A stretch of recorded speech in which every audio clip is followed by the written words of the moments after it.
Welcome to Teshar's Junkyard. As far as our opening hand goes, we will keep on this one. That is that is a very junkyard opening hand. We have Soul Ring, Mox Opal, we have Pilgrim's Eye to grab ourselves a basic land, and we do have Aetherflux Reservoir. So we'll worry about the white mana at a later point, but we will definitely keep on this one. And we're playing against Sisay, Weatherlight Captain, so we'll see what sort of flavor of Sisay we're playing against. It's going to be Wooburg Legendaries in some form or fashion, so we'll see what that's going to be, and let's see if our opponent wants to keep their opening hand, and then we will jump into commentary. Okay, so let's go ahead and lead off with, I guess, it doesn't really matter, we'll just go ahead and go for Homeward Path, and then go for Soul Ring. I think that'll work out. Yeah, let's do that. Homeward Path into Soul Ring, and then anything else. Let's go and pass the turn over to our opponent. We're playing Teshar, Junkyard Captain. Whenever you cast a historic spell, return target creature card with converted mana cost 3 or less from your graveyard to the battlefield. Playing against Sisay, Weatherlight Captain. Sisay gets +1/+1 for each color among legendary permanents you control. Then for a Wooburg activation, search your library for a legendary permanent card with converted mana cost less than Sisay's power. Put that card onto the battlefield, then shuffle your library. So let's go and lead off with, I think we'll just end up going Pilgrim's Eye. It'll be 1, 2, 3, and it goes into our hand. So we do kind of want to make this land drop with that Plains. So let's go and go Pilgrim's Eye. Let's grab ourselves a Plains. Let's have that enter the battlefield. Definitely want to use that ability. Do not want to click no. Plain goes into our hands. That's going to be 3 artifacts. So anything that we can go for 2. Yeah, I think we'll just do this. Let's go and go for Mox Opal. Hopefully our opponent doesn't scoop on this one. We'll see. There we go. I'm not saying our opponent's going to scoop. But when you get fast mana going in 1v1 commander, sometimes that does happen. A little bit of a viewer's note as we watch this video, but we'll see what's going to be happening. Vampiric Tutor. Okay, looks like our opponent's going to be here to have some fun. So there we go. We did cover both commanders. Let's give a quick shout out to our sponsors, TCG Player. If you go to bit.ly/Jolt MTG, that will apply my affiliate link that will allow you to build a magical junkyard with Teshar at the helm, if that's what floats your boat, or if you want to build some version of Sisay. Hey, just clicking that link will allow you to apply the affiliate link that will allow you to get cards and help support the channel at the same time. In fact, if you enjoy my content, that is the best way to support it outside of being a patron. Also, let's give a quick shout out to MTGOTraders. If you want to build some digital commander decks, hey, they have you covered for all of your digital needs. Also, let's give a quick shout out to inkgaming.com. If you go to inkgaming.com/Jolt, that will apply my not affiliate link. That'll give you a 10% discount and allow you to get something nice for yourself. In fact, if you want to check out some of my neon play mats over there, I have them up there. Search Jolt539. And last but not least, if you're still keeping score, I started a Patreon, so if you'd like to directly support cool content like this, there's a link down in the description below. But if you're keeping score in the junkyard with whatever sort of writing utensil you found in the junkyard, hey, partner, it's officially free time. Let's have some fun. All right, and then we do have, the Phyrexian Altar too is really going to help us get some pretty good stuff going. So let's do this. Let's go and lead off with, and actually, I think High Market's going to work out because we're going to end up going for Teshar. So let's go Teshar. It's going to be 1, 2, 3. We do have Mox Opal online. And just in case we need a sack outlet, we're going to leave up High Market. So let's go for Teshar. And that gives us access to 2 total mana. So anything else, yeah, I think we're simply just going to go and pass the turn. Let's go and swing it for 1 with Pilgrim's Eye. That's going to allow us to get ahead on 1 damage, put them down to 26. And then anything else. Let's go and pass the turn over there. So, what are we doing with Teshar? This is Teshar's Junkyard. This is very much a magical junkyard. If you had to put 2 descriptor words on it, is a magical junkyard. What we're trying to do is basically get down some combination of some sort of sack outlet, like Phyrexian Altar, and then some sort of win condition with Aetherflux Reservoir. So once we have something like this on the battlefield, we need to be able to create some sort of loop with Teshar. So whenever you cast a historic spell, that's going to be an artifact. You can return target creature from your graveyard to the battlefield, and that's really going to allow you to basically kind of create this loop that you just keep this creature coming. You keep casting the spell that's going to allow us to end up with a really nice Aetherflux Reservoir. We also do have the option to go for something like a Monastery Mentor because you're casting non-creature spells repeatedly, so that's going to allow us to get some sort of monk token board state. As far as comboing off Teshar, it's been a better part of a year since I've played this deck, so if I do miss a line of play, I do apologize, but I'll find it eventually. It's kind of like throwing spaghetti on the wall and seeing what sticks. Eventually you kind of connect the spaghetti into something that's very beautiful that resembles a junkyard. So there we go. Let's go and lead off with Plains, and let's just go and go for Phyrexian Altar. I think that's going to be a better option. Hold on just 1 second. Okay, sorry about that. You may have heard Sturgill going a little wild. Let's go and go for Aetherflux Reservoir. That's going to be 1, 2, 3. There we go. I'm sorry, my parents swung by the house to drop something off, and if you hear Sturgill, he's going a little bit nuts. He was asleep. Let's go and swing in for 2. And man, that totally killed my commentary flow too. So I'm going to try to get back into it. Let's go and swing in for 3. That's going to knock them down to 23. And then anything else, we'll go and pass the turn over to our opponent. So we're going to re-rack just for a second. I kind of got taken out of the game, and we'll kind of see what's going on. So we do have a Phyrexian Altar on the battlefield. We do have Aetherflux Reservoir. We do have Workshop Assistant, which is kind of going to be one of our combo pieces. So whenever it dies, return target artifact card from your graveyard to your hand. So we might be able to, I think, kind of combo off next turn because we have more than enough mana to cast Workshop Assistant and Pilgrim's Eye. And so we can... Actually, I don't know. We might be able to see because we sacrifice Pilgrim's Eye and then we go Workshop Assistant. Either way, we're at least going to be able to end up with some Aetherflux Reservoir triggers. Oh, there we go. Okay. I was worried our opponent's going to be tapping out for a board wipe or something like that. But I think that's going to be okay. So they're going to swing in for 1. That's going to knock us down to, swing in for 4. That's going to knock us down to 26. And we'll pass Sturgill. Yeah, Sturgill was asleep. If you don't know, Sturgill's my dog. He's a... Rottweiler Blue Healer mix, very protective and very high energy. And so when somebody knocks on the door, he just goes absolutely bananas. So it makes it fun sometimes. So let's do this. Do we want to go ahead and swing in for 3 in the air? I think that's fine. Yeah, let's do that. Let's go and swing in for 3 in the air because if we can end up getting an Aetherflux, I guess it's not really going to matter either way, but at least getting in for some damage while we can, that may make a difference. So let's go and swing in for 3. That's going to knock them down to 22, and it's going to be 4 total commander damage. So let's try and get this. Let's try and get this started. That's going to be 1, 2, 3. And actually, we're going to go ahead and leave up that sack out. Let's go 1, 2, 3 for Workshop Assistant. There we go. It's going to be 1, 2. That's going to be Teshar, which we can't go for that trigger just yet. Let's put the Aetherflux Reservoir trigger on the stack. And I think we might be able to get this. And let's do this. Let's go for Remorseful Cleric too. Yeah, let's do that. You know, our opponent has 1 card in hand, so they do have spot removal. They might be able to disrupt it somehow. Let's see what they do have. It's going to be 1, 2, 3. It might be a counter spell. At the very least, I think we still have Lieutenant that we can cast to go for the historic option, which still might allow us to bring back Workshop. So they're going to flash in Sisay. Okay, yeah, that's perfectly fine. Let's go Workshop Assistant. Let's go ahead and sacrifice Pilgrim's Eye. We're still going to go for a Remorseful Cleric. That's going to be an extra spell. That way we still have that creature out there. So let's go Remorseful Cleric. Let's go Phyrexian Altar. Let's go ahead and sacrifice Pilgrim's Eye. Let's go ahead and sacrifice Remorseful Cleric. And let's go and sacrifice a Workshop Assistant. So there we go. All right, so we're going to sacrifice that. Let's bring Pilgrim's Eye back to the hand.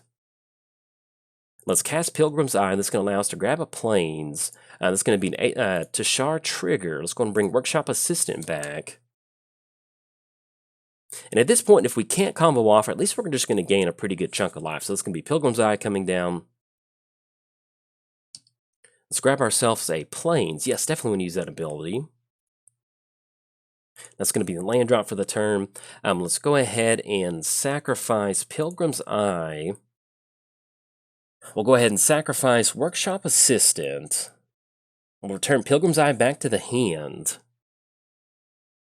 And I'm gonna try to loop through this real quick just to make sure we have some sort of loop.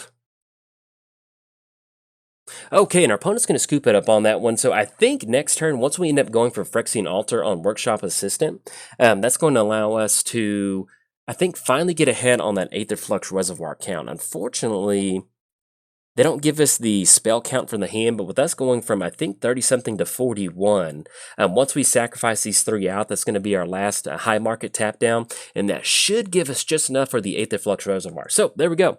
You're going to be able to close it out. That was turn 5. You know, that's probably one of the better options you can have when you're playing Teshar is if you have Aetherflux Reservoir in your hand, you have Phyrexian Altar, and then you start kind of cycling through that. And that's what really makes this deck kind of fun, is that even though, you know, we didn't necessarily create a loop, because I think it's going to stop. Eventually, we're going to get get down on mana. But with us having just enough mana to kind of keep this loop going for a few extra spells, that's going to allow us to kind of churn out a nice Aether Flux Reservoir. But even if we don't have Aether Flux Reservoir, just imagine if we had Monastery Mentor. Excuse me, Monastery Mentor is going to be a non-creature spell. But if we had some sort of way to kind of bring something like Mox Opal back to the hand, keep casting that, that would allow us to go for a lot of monk tokens. But we're going to be able to get it done with Teshar's Junkyard. So if you enjoyed the game, like and subscribe. Thanks. Bye. Welcome to Teshar's Junkyard. As far as our opening hand goes, yes, we will keep on this one. We have 4 lands, and this is a very junkyard style hand. We've got Salvager of Ruin, we have Buried Ruin, Swiftfoot Boots, some really good protection for Teshar, and we're going to be able to make our land drops all the way to Teshar, so that should be pretty good. And we're playing against Villas, so we'll see what sort of fun shenanigans we have. You know, typically I haven't played Teshar's Trash Heap in a good minute, so we'll see what sort of fun we can have today. So we'll see what we draw into for the turn. That is going to be another Plains. Let's go and lead off with Plains, and then anything else, we will pass the turn over to our opponent. And Magic Online, there we go. I'm about to say it updated, so if you see some cards that don't have art on it, it did update the other day, and I guess it hasn't loaded some of the images properly or something. But anyway, let's get our commanders going. We're playing Teshar, the official manager of the Junkyard, the magical Junkyard, where we win through some weird combo. Whenever you cast an historic spell, return target creature card with converted mana cost 3 or less from your graveyard to the battlefield. And a historic spell is going to be an artifact, legendary, or a saga. So this is pretty much going to be kind of a white reanimator style deck, and we'll kind of talk more about the combos here in a second. Play against Villas, Broker of Blood. Flying, black mana activation, pay 2 life. Target creature gets -1/-1 until end of turn. Then, whenever you lose life, draw that mini card. So pretty good. Let's lead off with Plains. And I think at this point, since we are playing against mono black, we could go for Mind Stone, but we're looking at Mind Stone next turn with the land drop, and that still allows us to go for Altar. So I think that'll work out. We'll kind of want to get that protection down on the battlefield, just in case our opponent has some sort of hand disruption. That would not be fun to kind of miss out on that, and especially with black having a hard time dealing with artifacts. So there we go. So we did cover both commanders. Let's give a quick shout out to our sponsors here in a second. Ooh, Mox Opal. All right, so let's do this. So let's go Plains. Let's have Mind Stone come down. That's going to be 1/2. And then I think we just end up going for Altar of Dimension, holding on to Mox Opal. I think that sounds pretty good. I mean, we don't really necessarily need to go for Salvager of Ruin. So we get down Mind Stone, and I guess, yeah, might as well just go and cast Mox Opal. Wouldn't hurt, just in case they have some sort of hand disruption. So we'll get down Mind Stone. We'll cast Mox Opal. That'll allow us to get ahead on mana, and then set ourselves up for a pretty nice Teshar. Let's go and cast Mox Opal. There we go. If we wanted to draw a card for some reason, that would work out. So let's tap down Mox Opal. Tap down... No, excuse me, we're not going to be able to draw a card. At least we're going to get something extra out there, and we'll be able to leave up Mind Stone. So, anything else, pass the turn over to our opponent. Let's give a quick shout out to our sponsors, TCG Player. If you're going to build your very own junkyard, magical junkyard, head over to TCG Player. It's going to be bit.ly/Jolt MTG, and that will apply my affiliate link. That'll allow you to get all the cards you want for Teshar, and our opponent's going to scoop it up on that one. So, there we go. Turn 3 win. Anything's possible with Teshar. Always keep that in mind. All right, bye. Welcome to Teshar's Junkyard. As far as our opening hand goes, yes, this is a very good junkyard hand. We've got Salvage Ruin, Ornithopter, Lotus Petal. We'll definitely keep on this one. Phyrexian Altar and Core Skyfisher. So we'll see what sort of shenanigans we can get into. So let's go and lead off with Plains. And why not? Let's have some fun. Let's go and lead off with Ornithopter. That way we can set the tone when we start swinging in.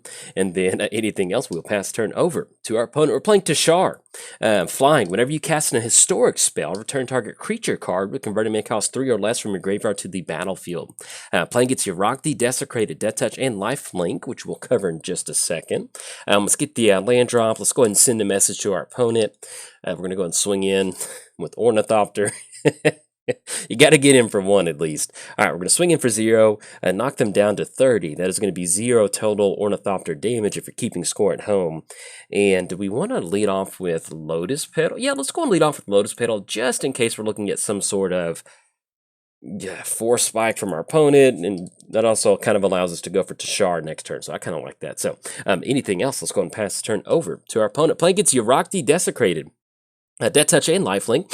If a permanent entering the battlefield causes a triggered ability of a permanent you control to trigger, that ability triggers an additional time. So there we go. But yeah, with Teshar's Junkyard, this is the magical junkyard. We There's a lot of ways that you can win with Teshar. This is kind of mono white combo in a way, but not necessarily like a Splinter Twin. Ooh, and Swords to Plowshare. That is going to be a very good addition for us. So let's lead off with Plains. And at this point, I really don't mind sacrificing Teshar. I think that's going to work out pretty well. Not sacrificing Teshar, but sacrificing Lotus Petal. So let's add that white mana to our mana pool.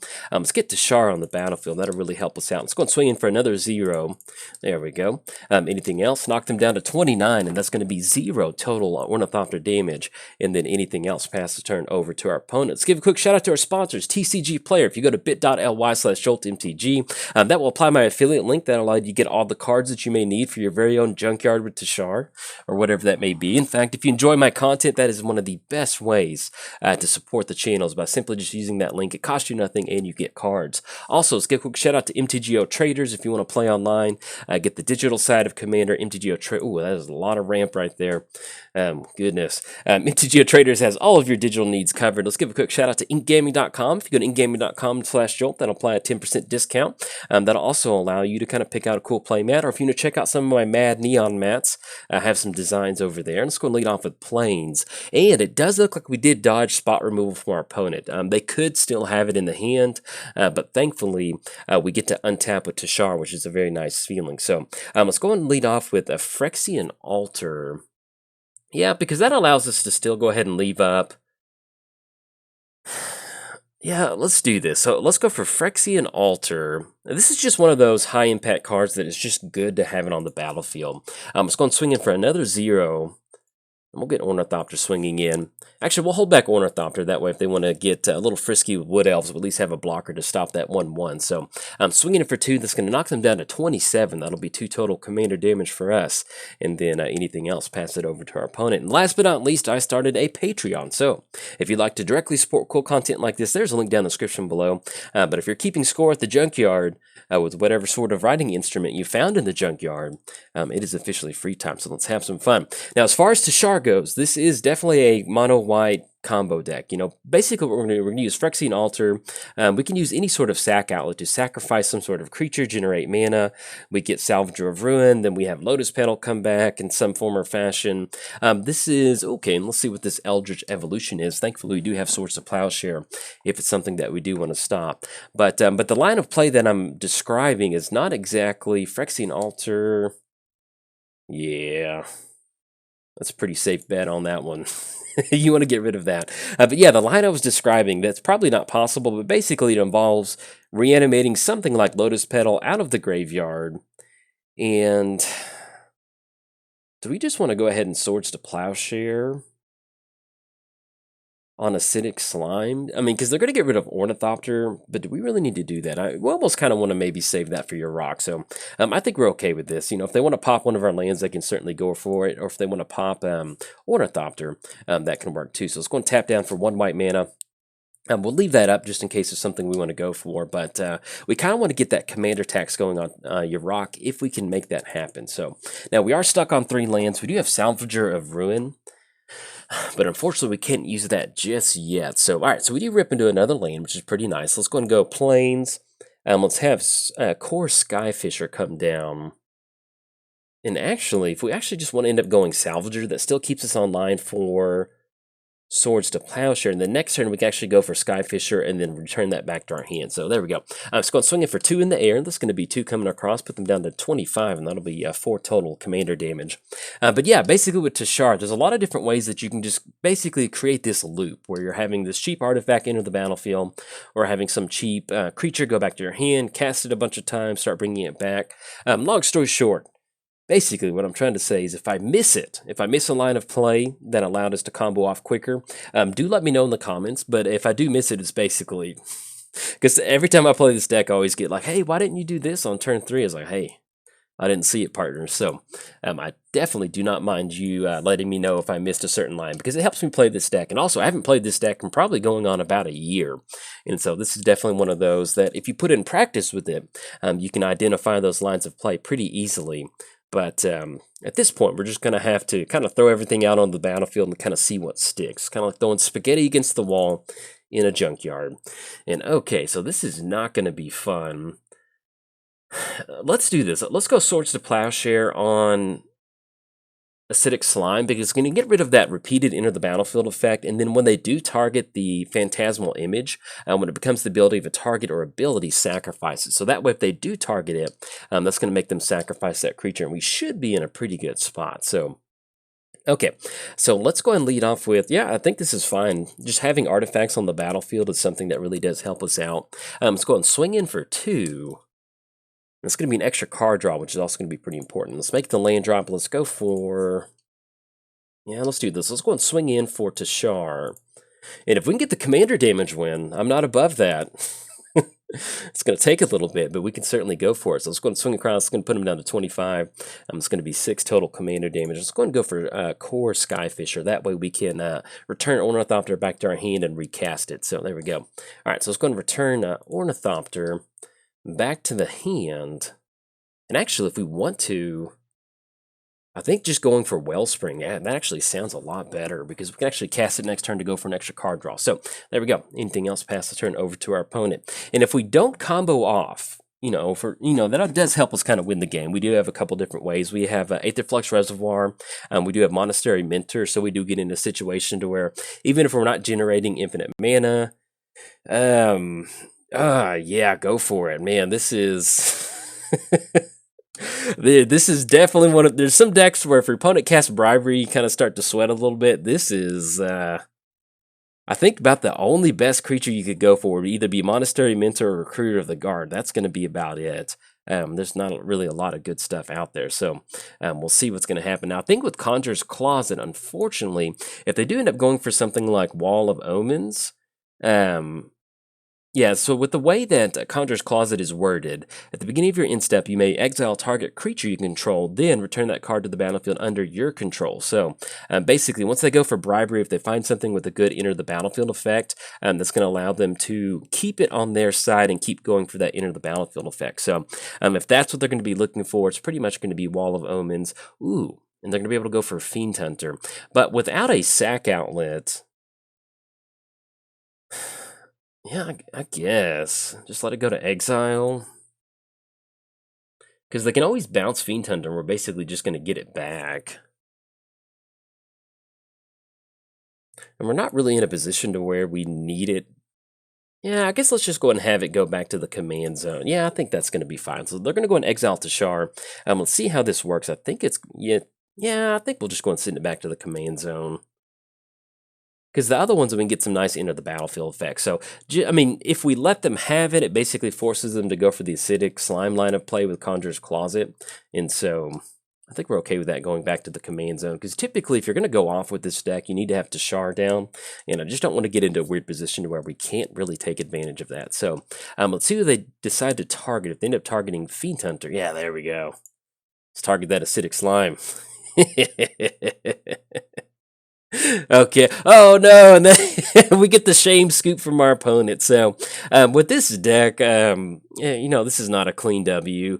Our opponent's going to get the, they're going to scoop it up on this one. Let's just kind of see what we're drawn into next turn. We end up hitting Faithless Reward, Mana Crypt, so we'd be looking at those just still pretty far away before we end up comboing off. But our opponent was also in a pretty weird spot. They had like one card in hand, and so they weren't going to be able to do much. So eventually, if we hit the Wellspring, Face Reward, we might be able to kind of get into a situation where we kind of loop it out, but there's no clear winner in this one other than a shame scoop. So unfortunately, we're going to have to count that as a W.